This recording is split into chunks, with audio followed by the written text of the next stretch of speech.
Bonsoir tout le monde, chers étudiants, chères étudiantes. Aujourd'hui, je vais vous expliquer la révolution industrielle. La révolution industrielle est la deuxième que connaît le monde. La première révolution a été agricole, celle du néolithique, le préhistoire, qui a contribué au passage d'une société nomade de chasseurs-cueilleurs à la société sédentaire de producteurs agricoles.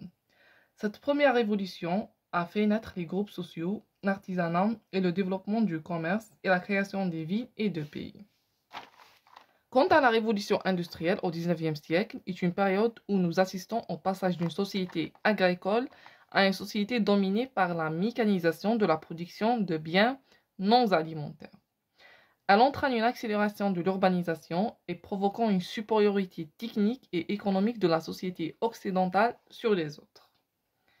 Par rapport aux facteurs de la révolution industrielle en Angleterre, on a la révolution agricole, la transition démographique, une augmentation de la population qui a permis une stimulation de la production, main-d'œuvre devient plus abondante et l'économie, stimulation de la consommation. On a une stimulation de l'économie par la stimulation de la consommation puisqu'on a une augmentation de la population, une disponibilité des capitaux et cela par la vente des excédents agricoles, par exemple.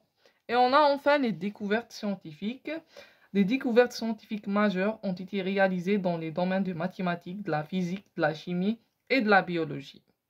Par rapport aux aspects de la révolution industrielle anglaise, on a tout d'abord des industries motrices. On a le textile, l'énergie et la métallurgie. Par rapport au textile, c'est une innovation dans le secteur du coton, ce qui a révolutionné le monde du tissage. L'énergie, on a le charbon, est devenu source d'énergie pour faire fonctionner la machine à vapeur. La métallurgie, par rapport à la machine à vapeur, on doit souligner un point. La révolution industrielle repose sur l'usage systématique de la machine et l'utilisation de la vapeur. L'utilisation des machines a permis d'accroître la production et de diminuer les coûts. Par rapport à la métallurgie, le fer a été utilisé dans la construction des ponts, des chemins de fer. Le chemin de fer a permis le développement des transports, car grâce au chemin de fer, il est désormais possible de transporter les marchandises et les personnes. Puis, on a les mouvements des enclosures. Les grands propriétaires ont exclu les paysans de leurs terres en faisant enclore leurs propriétés. Les paysans exclus quittent les campagnes vers les villes. Et ces paysans vont servir de main-d'œuvre pour l'essor des industries motrices. Déclin de la population agricole. Les progrès industriels ont abouti à l'augmentation de la population des villes et au déclin de la population agricole au profit de l'industrie, même que les mouvements des enclosures ont participé à ce déclin. On passe à la révolution industrielle dans le reste du monde. On a tout d'abord aux États-Unis. Par rapport aux facteurs de la révolution industrielle aux États-Unis, on a la libéralisation progressive à l'égard de l'Empire britannique qui a permis la croissance et le développement économique des USA, des États-Unis, la croissance du marché interne suite à la montée de la démographie et on a le dernier facteur, le protectionnisme. Le protectionnisme, c'est une politique commerciale qui consiste à protéger la production nationale, c'est-à-dire un système qui protège le commerce interne en mettant des taxes sur les produits importés pour consommer sur le marché interne. Puis on a la lente industrialisation de la France. Parmi les facteurs, on a la fin du régime des corporations qui ont bloqué toute innovation et ont constitué un frein puissant à l'évolution économique et sociale. Et le deuxième facteur, on a la libéralisation du travail et de l'apprentissage. Parmi les freins à la révolution industrielle de la France, on a la faible croissance de la démographie et la relative prospérité de l'agriculture. Et cela constitue le principal frein à l'industrialisation, car les paysans français restent ancrés dans leurs terres et vivent dans une zone géographique qui est caractérisée par un bon climat et une terre fertile. Et on a enfin le protectionnisme. Passons à la révolution industrielle allemande.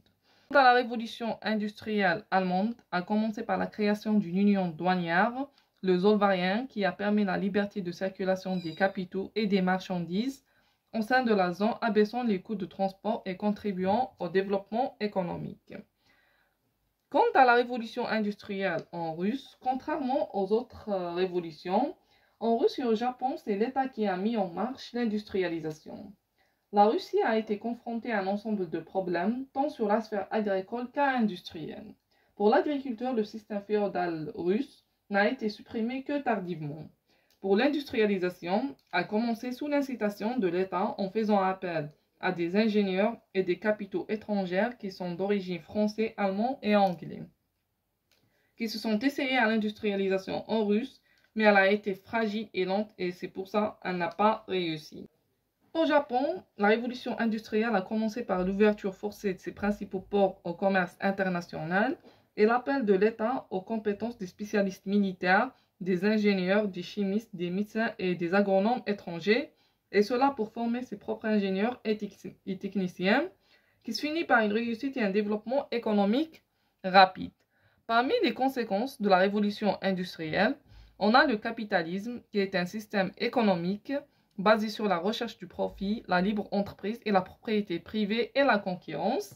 On a aussi les transformations sociales, l'apparition de deux nouvelles catégories de population. On a les bourgeois, c'est les capitalistes qui détiennent les moyens de production, et les prolétaires, qui sont les ouvriers qui ne disposent que de leur seule force de travail.